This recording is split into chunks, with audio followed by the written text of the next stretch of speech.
to talk about the Zestimate. So I know, and other algorithms, so many people put so much confidence in it. Yeah. And there's really no way for the Zestimate or any other algorithm to be completely accurate.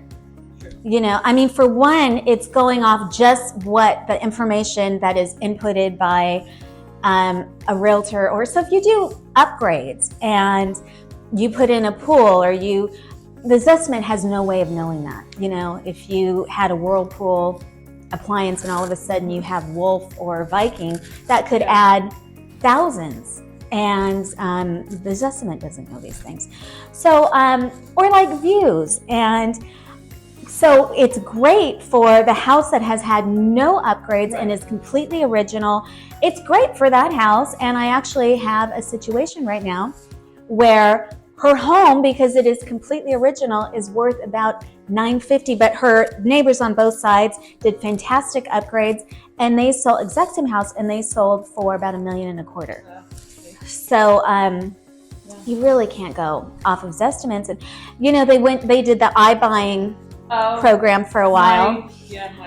Crazy. And I know, in a way I was kind of like, but because they thought with their Zestimate that they could buy a house, flip it, and make money. Well, as you know, that did not last for very long at all, because they bought homes, they fixed them up. Like, there's no way for an algorithm to predict the future.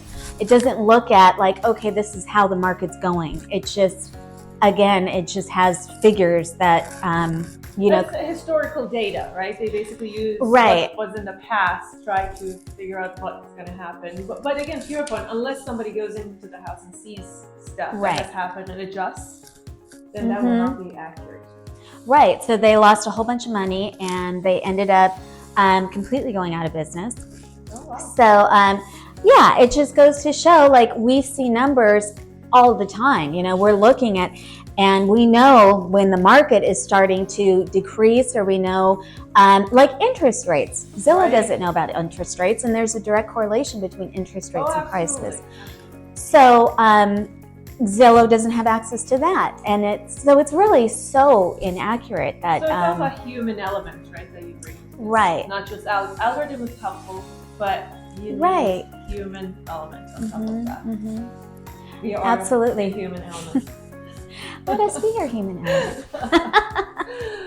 So, you know, it's so important to really have the human element and really have a realtor come in and look at it. Yeah. And, you know, then we know what the upgrade is. And we know if you have a pink door, or if you have one that's more people are going to like. And, you know. Yeah, actually, you mentioned a really, really good point. Some of my clients too, when they reach out to me and they want to sell their home, and they keep asking for the estimate, right, the market value. And my point is that I can just give you whatever is on the internet, and you will have access to it anyways. But it's so important for us to come and see the property, the condition, all the upgrades, just like Lindsay mentioned, so we can adjust accordingly.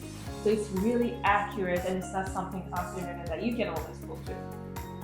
Right. And then, you know, it's cause for stress sometimes, because people are under this impression that their home is worth $200,000 more than it is, and then it's just, and then you lose all this time where you could have listed and sold for more, because you're bickering over an algorithm that is very untrue to reality. That's true. Well, here we are with some information about Zestimates, so don't rely on that. It's not 100% accurate. If you're ready to sell your home, give us a call. This is a free consultation, no obligation. We'll come there, we'll give you proper and accurate estimate of your home value. And not a Zestimate. Not a Zestimate. Thank you for watching, everyone. Thank you. You have a fantastic day. And if you have any questions, reach out to Sharon and I. Awesome. Bye.